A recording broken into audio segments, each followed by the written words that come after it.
Howdy folks, hope you're all having a fantastic weekend and welcome to the Sunday bonus video. We're back scavenging at Mercer High School here in the city of Walton in Texas in 1982. The whole city under quarantine by federal forces with a zombie outbreak. The reason we're going back is there's so much stuff here in Mercer High School it's basically impossible to loot all of the useful items in one trip. We're actually in a fairly strong starting position. In fact, I'd say it's probably the best starting position in the game. In the last episode, we cleared out and took over the sporting goods store in the sort of central eastern end of the Greenhaven district. This is by far the best shelter in the game for a couple of reasons. Not just because it has a garden and a water collection facility. The garden important, obviously, for growing vegetables, so we're in no danger of running out of food. In fact, with Daphne as one of our survivors, she produces more food while cooking vegetables, so we can stockpile food very, very quickly.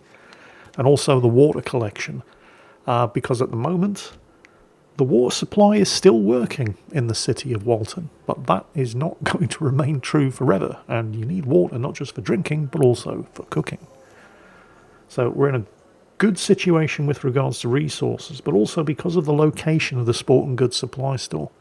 It's right next to Mercer High School, and Mercer High School is chock full of resources. And it's also where you recruit Christine, and Christine grows more food for the same allocation of resources as other survivors.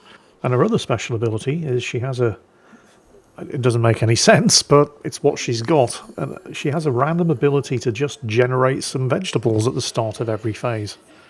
So between Daphne and Christine working shifts back at the shelter, you are never going to run out of food and water. And you can actually support a larger crew of survivors, allowing you to get more done without having to worry about people going hungry. To address a couple of concerns that people expressed in the comments of the previous videos, because this is an early access game. It's got a release date scheduled for at some point next year in 2026. And a couple of people have said, and it's completely understandable, I really like the look of this game, but as soon as you said it was early access, that was a hard nope for me. And you know what, that's fair enough. However, the game is basically finished. You can play through the entire thing and get to one of the, at the moment, 3 different available endings. The only reason it's still in early access is, well, they keep refining what's in there to make it more polished and stomp out the bugs, and they keep adding more content. When the game first went into early access, there were 2 escape plans. You see, the escape plans are how you actually end the game, because just staying in the city isn't really an option. Eventually, you're going to make a mistake, or you're going to misjudge a situation, and something's going to go wrong, and you're going to get a survivor killed, and when they're dead, they stay dead. Except for when they don't stay dead, and they become undead. That can actually happen. If you do lose a survivor, you can go to the location where they died, and you might find you will find the body, and you will be able to loot anything that they had on them at the time of their death. But sometimes the body might be up and walking around looking for fresh brains to eat. Survivors who are killed while scavenging can be reanimated as fresh zombies. So there's that. And also, eventually, you're just going to run out of food and water. So there is an end state to the game, and that involves finding and executing one of the escape plans. The game launched into early access with 2. But they keep adding new content, and a 3rd was added in an update a couple of months ago. I've played through all of them. The 3rd one in particular is really good, and I will be showing you all 3 of the escape plans in this walkthrough. But if you were concerned about going into an early access title, you know, if you like the look of this and you thought, well, there's no guarantee an early access title is ever going to be finished, it is basically finished. It's still in early access so that they can polish the edges up a bit, and they just keep adding more content, more escape plans, new survivors, new locations, different zombie types. All kinds of things like that. So if that's your concern, you don't need to be worried. On the other hand, if you just don't buy into early access titles on principle, well, yeah, that's fine. Nothing I can do or say is going to change your mind as far as that's concerned. And there's nothing wrong with that. It's your money. It's your... Oh, shit. That door's off its hinges. I couldn't use it to block that zombie's patrol. But I can get behind it, and I'm going to have to take it out. There we go. Right. There was something else that somebody... I can't remember. Oh, that was it. Item durability. Yeah. Yeah, I agree. It's not as bad as it was when the game first went into early access. In a lot of the cases, you're using makeshift weapons. Like you can pick up a pair of scissors, for example. And scissors are very, very good stealth kill weapons because stabbing a zombie in the neck with a pair of scissors doesn't make an awful lot of noise. But scissors are designed for cutting paper, not killing zombies, so they basically usually break as soon as you use them. That's understandable. I just need to wait for this thing to turn around. There's a kind of trade-off between weapons with great durability, but they're noisy, and weapons that are quiet, but they don't have great durability. At one end of the scale, you've got weapons that have very, very limited durability, but they're very quiet. So things like scissors, broken bottles, they're usually only good for one attack. And then you've got things like screwdrivers, which you probably get 2 or 3 kills out of, and then eventually they're going to break. I do agree that sometimes things like small hand axes and hatchets should have more durability in reality than they do in the game. But at the same time, I appreciate game balancing, game mechanics, and so on and so on. There is a sweet spot. You need to build a weapons bench at your shelter and upgrade it to level 2. Oh, hang on. I found the vantage point. I knew it was going to be up here on the roof somewhere. Let's see what locations are nearby. Texway Gas on Green Street and Pogo's in Greenhaven. Oh, Pogo's is the place that Penny... She's actually wearing a Pogo's waitress uniform. That was what her job was before the outbreak. What are we talking about? Oh, yeah, that's right. With a weapons workbench upgraded to level 2, you get the ability to make a hatchet. That is probably the sweet spot between stealth, durability, and damage output. Because it lasts a good number of kills, it's a pretty quiet weapon, and it does a fair amount of damage, particularly if you're using Penny as your survivor, because she does bonus damage with bladed weapons. And it's not that expensive to make. Alright, this looks like the principal's office. Oh yeah, I've been here before, but I couldn't pick everything up. Some bandages there, but there's also some weapon components. And you can never have too many of those. Not early game like this, when you don't actually have any firearms, but later on, yeah, those things are worth their weight in gold. But I know they're here. There's nothing stopping me from coming up and picking it up later. And when you clear an area out of zombies, the zombie population stays low until the overall city's zombie activity increases as you progress the story. Zombies that you've killed stay dead. The resources that you've looted from a place, or that you haven't looted from a place, stay unlooted. And you can always go back and clear it out. And it will be significantly easier because you'll have already cleared out most of the undead.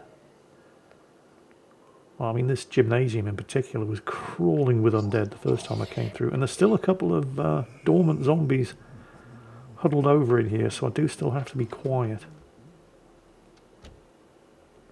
I seem to remember there were a load of baseball bats here in the locker room. Yeah. And some clothing. You need a dismantling workstation, and you can break the clothing down into a lot of cloth.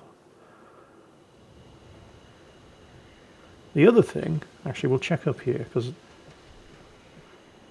I mean my bags are full, but the stuff that I'm carrying isn't all amazingly useful, like junk food for example.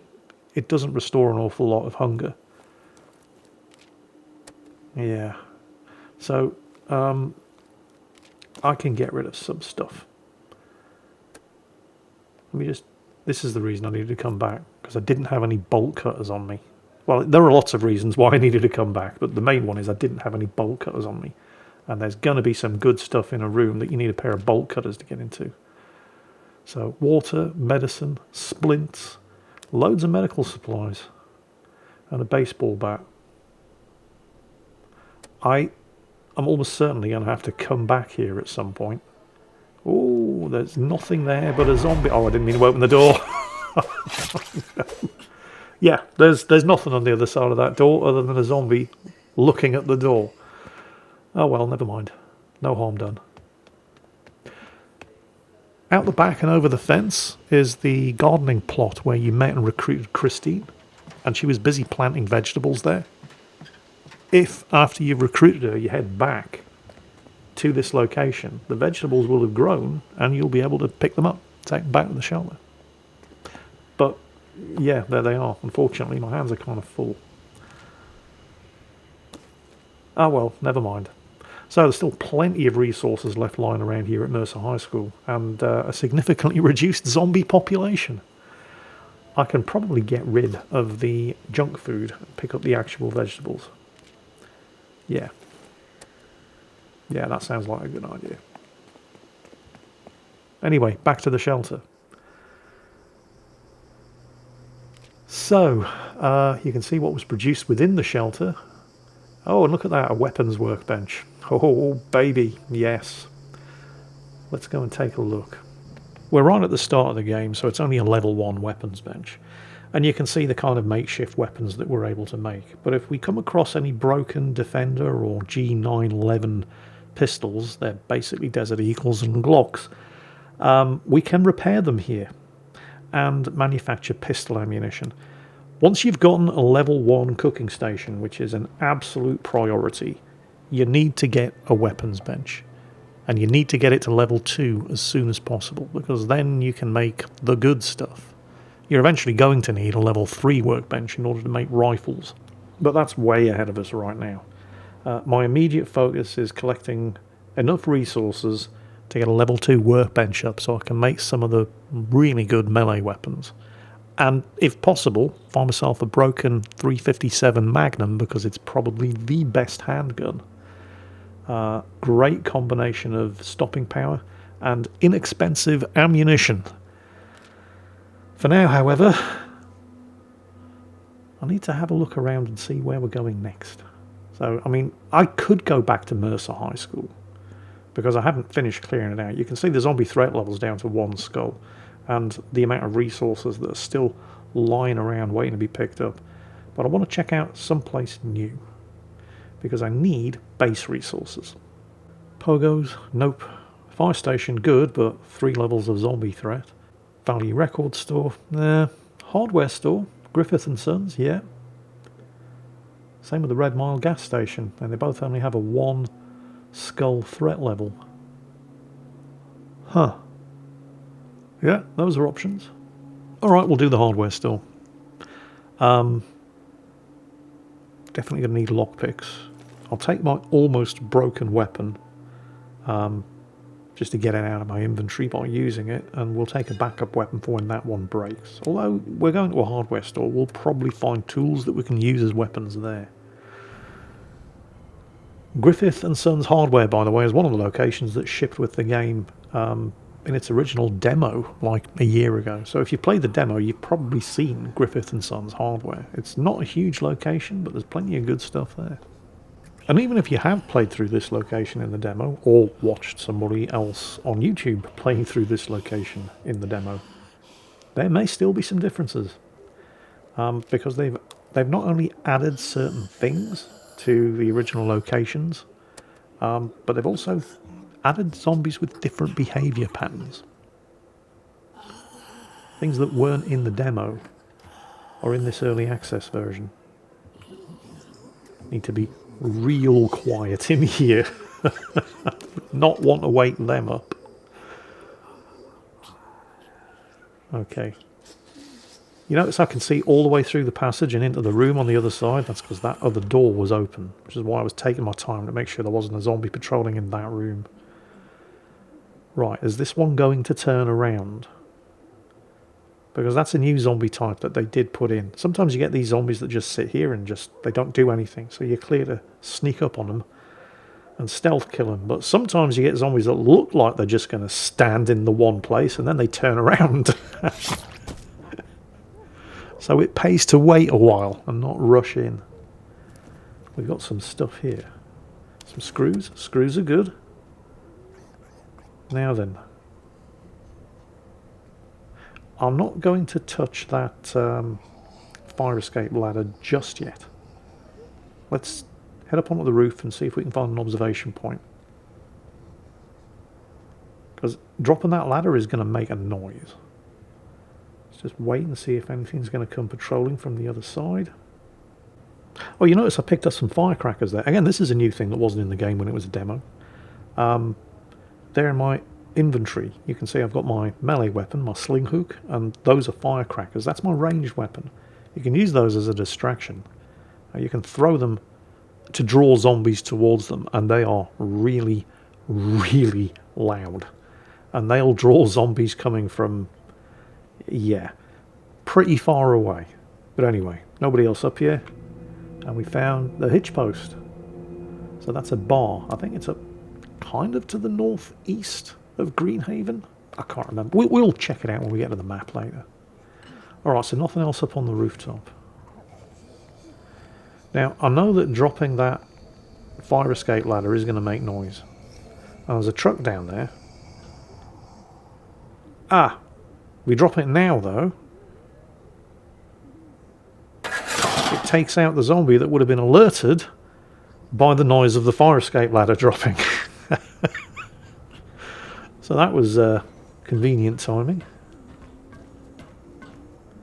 Now we can't open the shutter there because it only opens from the inside. But, yep, I thought so. We can use a lockpick to check out the loot in the back of the van here. Oh, jackpot! A Hammerhead 357 revolver. This is basically a Colt Python or a Colt Anaconda. Well, yeah, okay. Yeah, it's a 357 Magnum, so it's not going to be an Anaconda. Anaconda's a 45 Colt or a 44 Magnum. Or I think a 44 Special as well, but not 357 Magnum. Sorry, if I don't make these things clear, I know that the gun nuts out there will. So basically, it's a Colt Python 357 Magnum, but for legal reasons, they can't call it that. I want to have a look and see what's in that storeroom, that darkened storeroom, because I never really checked out the ground floor, did I? I shimmied up the telegraph pole. There may be some more valuable stuff than whatever it is that I have in my bag, so let's check out downstairs. Oh yeah, there's some undead wandering around in the back room.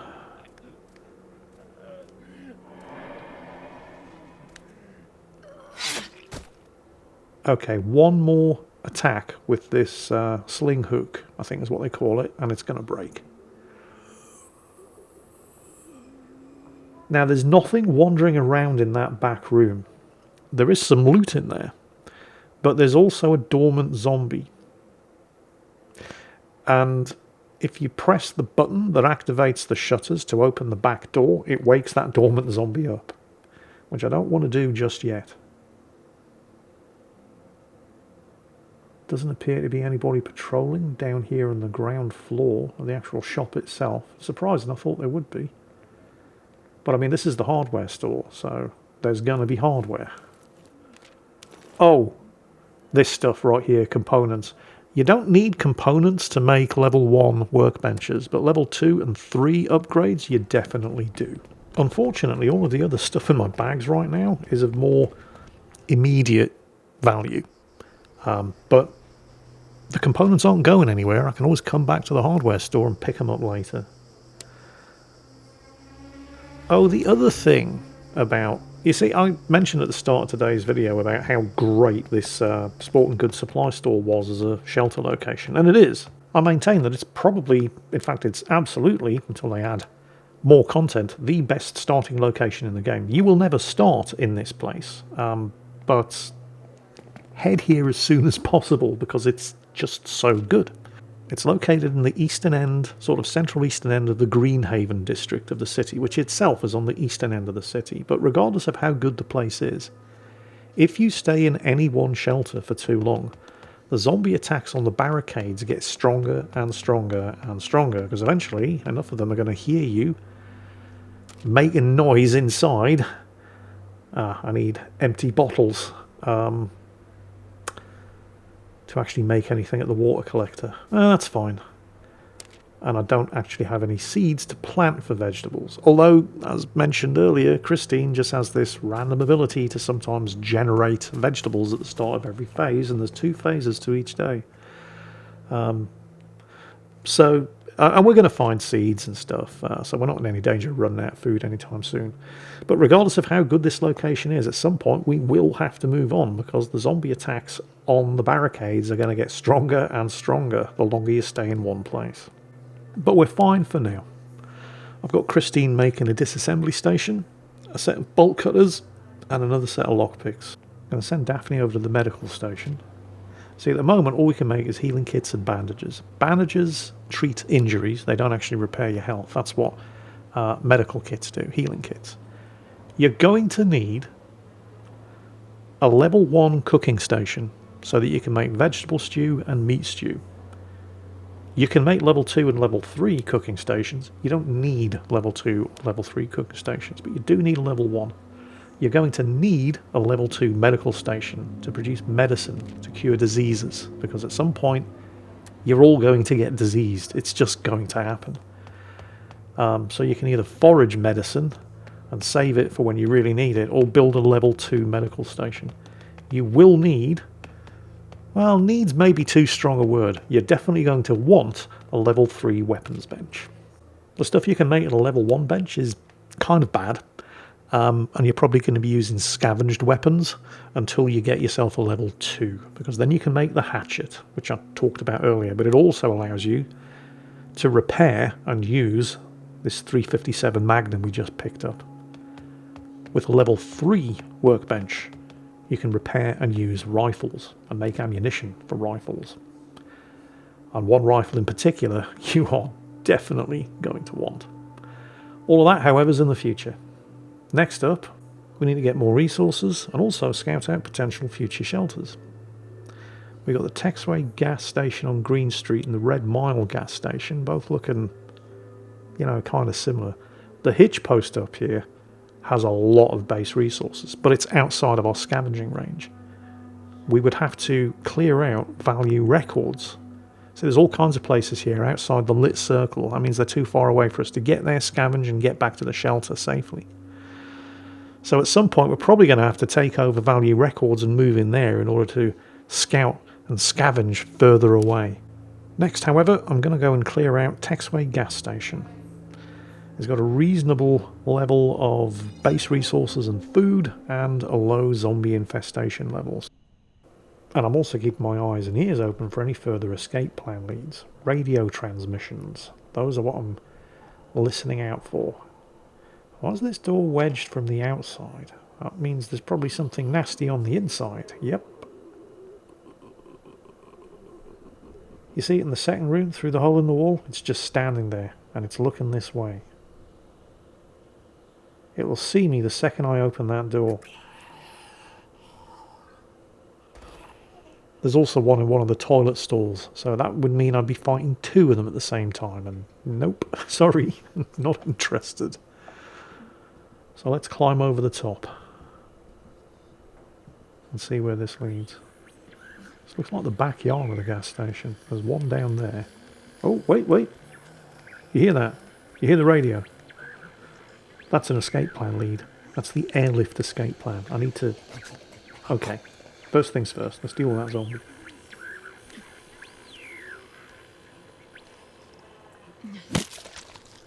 So this is the first of the escape plans that I'm going to be pursuing. The airlift. And I think this is the second lead that I've found. You need to find 3. And then that actually unlocks the escape plan. Yeah, there he is. Not sure I need to, unless there are resources in here that are worth picking up, but it's done now. And there are resources in here. Actually, there's some fairly decent resources in here. Alright, that was worth it.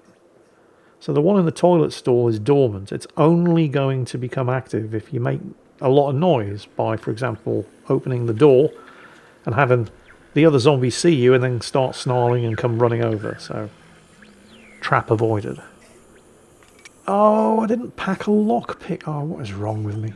There's stuff in the back of that van. I packed bolt cutters and not a lockpick. Oh, there's one on the balcony upstairs.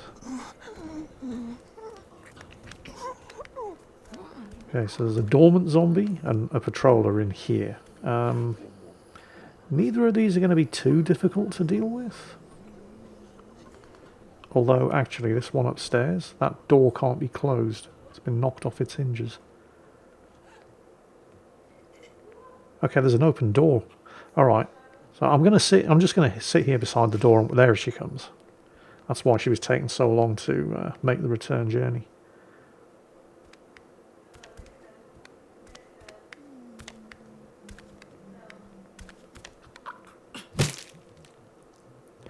Right, one more attack with this crowbar and it's going to break. What do we have here? Some meat. Well, we are in the kind of staff restroom, so yeah. Oh, we got something here. Unidentified pills. If you come down with a sickness, you can take unidentified pills. They might cure you. They might not. You don't know until you try. I'm not brave enough to try. Okay, so there's a ladder to an open hatch on the roof, and there's two of those buggers just standing there. Now, are they going to turn around? Doesn't look like it. So there is no way I am opening that door. Let's clear the roof. Look for the observation point. Oh, there's... okay. If we move a little bit closer... that thing could turn around there, and it wouldn't actually detect me this far away. And it didn't look like it was about to turn around. So, you know, I didn't actually need to kill it because there isn't anything over here. The crowbar survived the impact. That's lucky. Normally when you get that red warning indicator on a melee weapon, it's going to break on the next attack, but not always. So we got an extra use out of the crowbar, and there's the observation point. You be quiet, there is a dormant zombie over there on the rooftop, and we've discovered the Briarwood Motel. A new location. Now from... yes. Awesome. So this is how I get... this is tricky though, because that crowbar is definitely going to break the next time I hit something with it. So what... there we go, baseball bat. It's kind of loud though. But, well, Penny is very, very quiet. That's one of her... yeah, we're good. If I tried to do this with just about any other survivor, the second zombie would have heard the noise and turned around. But one of Penny's characteristics is that she is particularly sneaky. We got some assault rifle ammo. Now, before you all start getting excited, don't. With a level 3 weapons workbench, you will be able to repair and use an assault rifle. And I did go through the trouble of doing that so that you don't have to. Do not make the assault rifle. Because you'll spend the rest of the game just making ammunition for it. It goes through ammo like you wouldn't believe. There are way better firearms than the assault rifle. But again, we'll cross that bridge when we come to it. There's something out here in the forecourt. Food, tape, bottled water. I kind of like the tape. I don't really need to be carrying prepared meals back because Daphne can basically make them. Oh, yeah, I can get rid of the box. That just breaks down into wood. I'll take... what else am I carrying? Oh, I don't need the bricks. I'll take the water. The bricks are actually one of the more useful makeshift range weapons. Because you can throw them at a zombie's head and knock it clean on its ass. So if there's a zombie that will not stop looking in your direction and preventing you from making progress, you just throw a brick into its face and it knocks it on its arse, allowing you to run over and dispatch it. You know, I've just thought of a way to free up an inventory slot. Because there's more zombies around in here, you can hear them. And I've got one more use out of this crowbar. So if I smack a zombie upside the head with a crowbar, that will destroy the crowbar and free up an inventory slot. Here it comes. I knew there was one in here. You could hear it from outside the forecourt.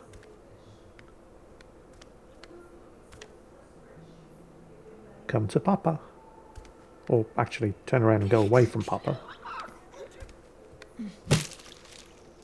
Yeah, weapon destroyed. Right. I do have another weapon. Now let's see, what do we have here? And it's all shite. I mean, I'll take the bottled water, but I'm not carrying junk food back. What do we have here? Oh, that's better. Yep. Anything else? Because I never really explored the downstairs in this place, did I? There's 2 of them in here. Although only one of them's active.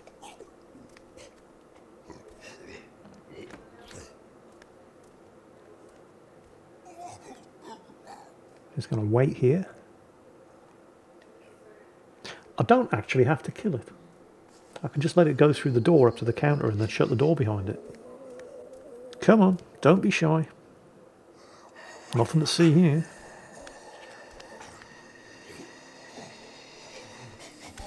There we go. Fumbled the button there. Oh, there's something in here. Looks like a... Oh! Seeds. Yes. I need... You see, once you start growing things, you can use the things that you've grown to grow things. Because, you know, that's how farming works. But you need the seeds to begin with.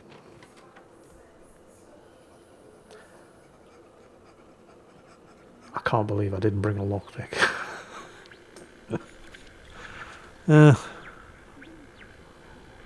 Oh yeah, there was one in the toilet stall, wasn't there? But I took care of the one who was watching the door. Which means I'll have to be... Well, I don't. I could just run at this point. Because I'm on my way back to the shelter. It would wake it up, but I'd be out of here before it fully mobilised. So, we got some good stuff. And again, I found more components. Which I don't need right now.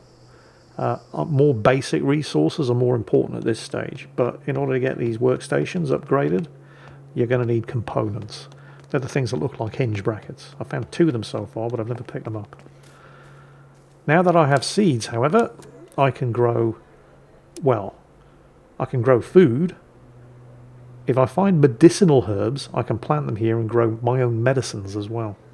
And all of the bottled water that I picked up, when I use that bottled water, I'm left with empty bottles, which is what I need at the water collection station. So I am now pretty much well on the way, if not already, completely self-sufficient. That, of course, is not going to last forever, because eventually the water is going to stop. So I need to make sure that I have plenty of water and food stockpiled before that happens. And of course, as mentioned, I can't stay here forever, because the longer you stay in one place, the more serious the zombie attacks on your barricades become. But we are in a really strong starting position and ready to face the challenges lying ahead as we investigate the first of the current 3 escape plans that are in the game. In the meantime, I hope you've enjoyed this one. I hope you're all having a fantastic weekend, and as always, take care, and I'll catch you next time.